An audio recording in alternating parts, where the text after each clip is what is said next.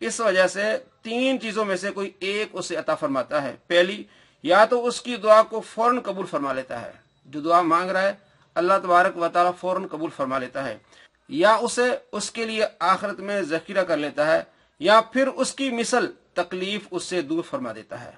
تو معلوم ہوا کہ جب بھی مسلمان دعا کرتا ہے دعا رد نہیں ہوتی، قبول ہوتی ہے، وہی اسے ملتا ہے، یا ذخیرہ ہو جاتا ہے اس کے لیے آخرت میں، یا اس پر اس طرح کی کوئی مصیبت آتی ہے جو اس دعا سے دور ہو جاتی ہے۔ تو دعا مانگنا نہ چھوڑیے، رب تبارک و تعالیٰ سے مانگیے، رغبت کے ساتھ مانگیے، اپنے لیے مانگیے اور اپنے مسلمان بھائیوں کے لیے مانگیے۔ جو مسلمان بھائیوں کے لیے دعا مانگتا ہے اس کی کیا فضیلت ہے، دیکھیے مسلم شریف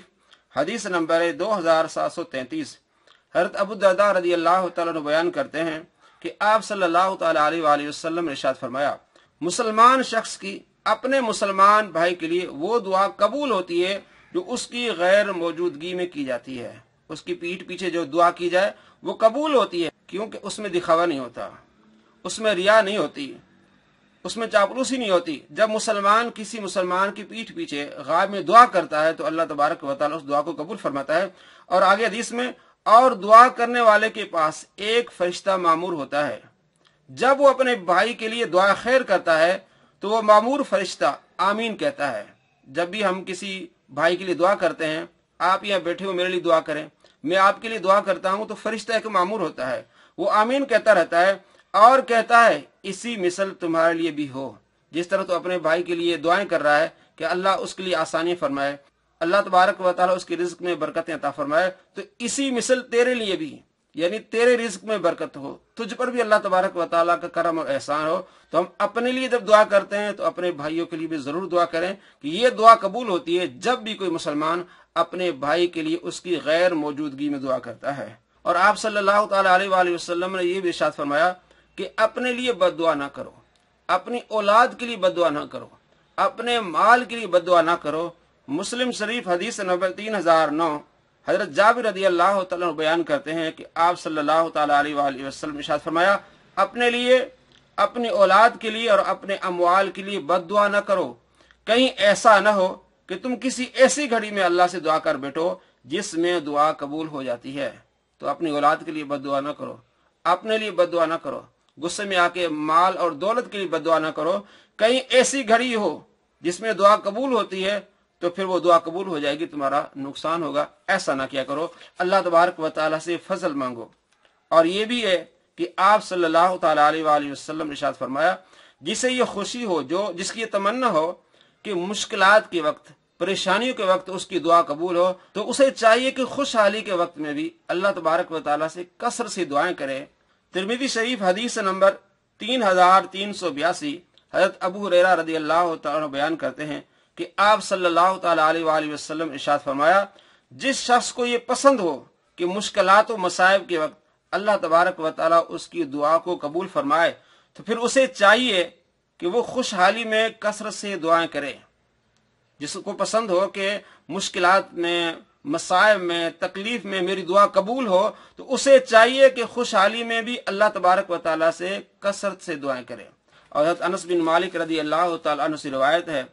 ترمذی شریف حدیث نمبر 604، حضرت انس بن مالک رضی اللہ تعالیٰ عنہ بیان کرتے ہیں کہ آپ صلی اللہ تعالیٰ علیہ وآلہ وسلم نے ارشاد فرمایا، تم میں سے ہر شخص کو اپنی تمام ضرورتیں اپنے رب سے مانگنی چاہیے۔ تم میں سے ہر شخص کو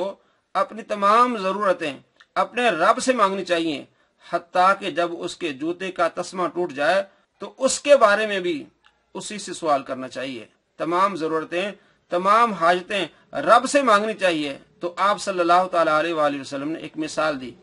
کہ جوتے کا تسمہ ٹوٹ جائے تو اس کے بارے میں بھی اسی سے سوال کرنا چاہیے، یعنی عام چیز بھی مانگنی ہو تو رب سے مانگو، تمام ضرورتیں رب سے مانگو، اللہ تبارک و تعالیٰ سے اپنا ناطہ جوڑو، اللہ تبارک و تعالیٰ سے مانگو۔ اس کی وضاحت کے لیے میں آپ کو علامہ غلام رسول سعیدی رحمۃ اللہ علیہ المتوفی 4 فروری 2016 ان کی بات پڑھ کے سنانا چاہتا ہوں۔ وہ فرماتے ہیں تبیان القرآن جلد نمبر 1 صفحہ نمبر 725 میں کہ ہمارے زمانے میں بعض جہلا اللہ تعالیٰ سے دعا کرنے کے بجائے اپنی حاجتوں کا سوال پیروں فقیروں سے کرتے ہیں۔ یعنی جیسا کہ میں آپ کو حدیث سنائی کہ جوتے کا تسمہ بھی ٹوٹ جائے تو رب سے مدد مانگنی ہے، تو فرماتے ہیں کہ ہمارے زمانے میں بعض جہلا اللہ تعالی سے دعا کرنے کے بجائے اپنی حاجتوں کا سوال پیروں فقیروں سے کرتے ہیں اور قبروں اور آستانوں پر جا کر اپنی حاجات بیان کرتے ہیں اور اولیاء اللہ کی نظر مانتے ہیں، حالانکہ ہر چیز کی دعا اللہ تعالیٰ سے کرنی چاہیے اور اسی کی نظر ماننی چاہیے، کیونکہ دعا اور نظر دونوں عبادت ہیں اور غیر اللہ کی عبادت جائز نہیں۔ البتہ دعا میں انبیاء کرام اولیاء اعظام کا وسیلہ پیش کرنا چاہیے، لیکن دعا خدا سے مانگنی چاہیے یا اللہ تبارک و تعالیٰ کی بارگاہ میں انبیاء علیہ السلام یا اولیاء کرام کا وسیلہ مانگنا چاہیے تو اللہ تبارک و تعالیٰ ہی سے مانگنی چاہیے۔ افضل ترین یہی ہے، اور اس کے بارے میں لکھتے ہیں صفحہ نمبر 217 میں کہ انبیاء علیہ السلام اولیاء کرام سے استمداد، ندا اور توسل کے متعلق میں بہت طویل بحث کی ہے، کیونکہ ہمارے زمانے میں اس مسئلے میں جان بین سے غلو کیا جاتا ہے۔ شیخ ابن تیمیہ، ابن القیم اور ابن ہادی کے پیروکار اور علماء نجد غیر اللہ سے استمداد اور وصال کے بعد ان کے توسل سے دعا مانگنے کو ناجائز اور شرک کہتے ہیں، اور بعض غالی ان پڑھ عوام اللہ تعالیٰ سے دعا مانگنے کے بجائے ہر معاملہ میں غیر اللہ کی دہائی دیتے ہیں، انہی کو پکارتے ہیں اور انہی کو نظر مانتے ہیں۔ سو میں نے چاہا کہ قرآن مجید، احادیث صحیحہ اور آثار صحابہ اور فقہاء اسلام کی عبارت کی روشنی میں حق کو واضح کر دوں، تاکہ بلا وجہ کسی مسلمان کو مشرک کہا جائے، نہ اللہ تعالیٰ سے دعا اور استعانت کا رابطہ منقطع کیا جائے، اور نہ انبیاء علیہ السلام اور اولیاء کرام کی تعظیم و تقریب میں کوئی کمی کی جائے۔ یعنی مانگنا خدا سے چاہیے، اللہ تبارک و تعالیٰ سے چاہیے، یا اللہ تبارک و تعالیٰ کی بارگاہ میں انبیاء علیہ السلام اولیاء کرام کا وسیلہ مانگنا چاہیے۔ کچھ لوگ جو ڈائریکٹ کہتے ہیں اولیاء کرام کو کہ ہماری یہ حاجت پوری کریں، اس کے بارے میں فرماتے ہیں۔ کچھ لوگ ان کو مشرک کہتے ہیں، ہم ان کو مشرک نہیں کہتے، ان کو بھی سمجھاتے ہیں کہ خدا سے مانگو یا اللہ تبارک و تعالیٰ کی بارگاہ میں وسیلہ لے آؤ۔ اور اسی طرح ایک اور حوالہ دیتے ہیں علامہ عبد الحکیم شرف قادری صاحب کا، وہ لکھتے ہیں، یعنی علامہ عبد الحکیم شرف قادری رحمۃ اللہ علیہ، البتہ یہ ظاہر ہے کہ جب حقیقی حاجت روا، مشکل کشا اور کارساز اللہ تعالیٰ کی ذات ہے تو احسن اور اولا یہی ہے کہ اسی سے مانگا جائے، اللہ تبارک و تعالیٰ سے مانگا جائے اور اسی سے درخواست کی جائے، اور انبیاء و اولیاء کا وسیلہ اس کی بارگاہ میں پیش کیا جائے۔ پہلی بات تو یہ کہ ڈائریکٹ اللہ تبارک و تعالیٰ سے سوال کی جائے۔ ہاں، اللہ تبارک و تعالیٰ کی بارگاہ میں وسیلہ پیش کیا جاتا ہے، جیسا کہ حدیث پاک میں آپ صلی اللہ تعالیٰ علیہ وآلہ وسلم کے پاس ایک نابینا شخص آیا تو آپ صلی اللہ تعالیٰ علیہ وآلہ وسلم سے درخواست کی کہ آپ دعا کریں میری بینائی لوٹ آئے، تو آپ صلی اللہ تعالیٰ علیہ وآلہ وسلم ارشاد فرمایا، اگر تم چاہو تو میں اس معاملے کو مؤخر کروں۔ اس نے عرض کی، یا رسول اللہ صلی اللہ علیہ وسلم میرے لیے دعا کیجئے۔ تو آپ صلی اللہ تعالیٰ علیہ وآلہ وسلم نے اسے ارشاد فرمایا کہ جا کے وضو کرو، 2 رکعتیں نماز پڑھو، اور اس کے بعد اس طرح دعا کرنی ہے، اللہم انی اسألک واتوجہ الیک بمحمد النبی رحمہ، یا محمد انی قد توجہت بک الی ربی فی حاجتی ہذہ لتقضی اللہم فشفعہ فی۔ اے اللہ، میں تجھ سے سوال کرتا ہوں اور تیری طرف متوجہ ہوتا ہوں، تیرے نبی رحمت محمد مصطفیٰ صلی اللہ تعالیٰ علیہ وآلہ وسلم کے وسیلے سے، یا محمد، میں آپ کے وسیلے سے اپنے رب کی بارگاہ میں اپنی حاجت پیش کرتا ہوں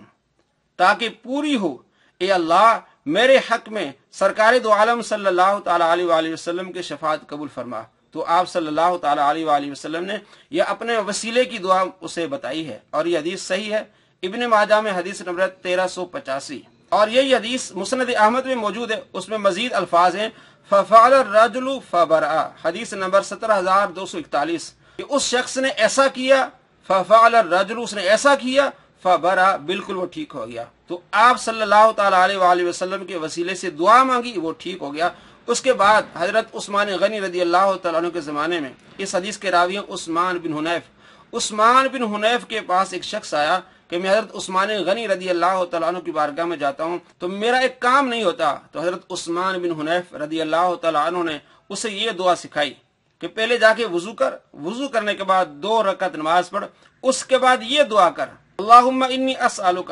واتوجہ الیک بمحمد النبی رحمہ صلی اللہ علیہ وسلم، یا محمد انی قد توجہت بک الی ربی فی حاجتی ہذہ لتقضی اللہم فشفعہ فی۔ یہ دعا کر تو اللہ تبارک و تعالیٰ تیری مشکل آسان کر دے گا۔ اس نے ایسا ہی کیا، وضو کیا، 2 رکعت نماز پڑھی، اس کے بعد یہ دعا کی۔ جب حضرت عثمان غنی رضی اللہ تعالیٰ عنہ کی بارگاہ میں گیا، دربان اس کو لے کے اندر گیا اور اس کا کام ہو گیا۔ وہ شخص حضرت عثمان بن حنیف رضی اللہ تعالیٰ عنہ کے پاس آیا شکریہ ادا کرنے کے لیے، تو آپ نے فرمایا میں نے کوئی تمہاری سفارش نہیں کی، بلکہ میں آپ صلی اللہ تعالیٰ علیہ وآلہ وسلم کے پاس موجود تھا تو ایک نابینا شخص آپ کے پاس آیا، اس نے درخواست کی کہ میری بینائی لوٹ آئے، تو آپ صلی اللہ تعالیٰ علیہ وآلہ وسلم اسے یہ دعا سکھائی، اس نے یہ دعا کی، اللہ تبارک و تعالیٰ نے اس کی بینائی لوٹا دی۔ المعجم الصغیر لطبرانی میں حدیث موجود ہے، اور امام طبرانی نے اس کو کہا ہے الحدیث صحیح۔